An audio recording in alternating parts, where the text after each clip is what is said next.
አታሸማቃቸው አታሳቅቃቸው ምክንያቱም እነሱ እናትና አባት ናቸው ሳናስበውም አስበን የቆጠርናቸው ዱንያዎች የዚህች ቅርቢቷ ህይወት መጠቃቀሚያ ናቸው ብዙን ጊዜ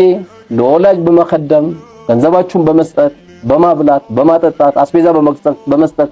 መብራት ውሃ የቤት ክራይ ቤት መስራት ብዙ ልታረግ ትችላላችሁ አላህ ገንዘብን በረካ ያርግልን ግን አታሸማቃቸው አታሳቅቃቸው ስትሰጥ መጀመሪያ የሚቀበሉት እጅን ሳይሆን ፊትህን ነውና ለእናትና ለአባቶቻችን በመንሰጥበት ጊዜ እጅግ በጣም ጥንቃቄ ያስፈልጋል እሱም ፊታችንን ፈገግ ብለን ብንችል አካውንት ከፍተን እናቴ ከዛው ሰጪ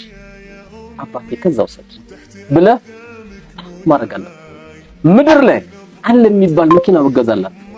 ምድር ላይ አለ የሚባል ቤት በገዛላቸው አለ የሚባል ኑሮ ብታኖራቸው ያቺ እናትን ያንድ ቀን አከፍላ ውለታቸው ከባድ ነውና ሳታሸማቅቅ እናትን አባትን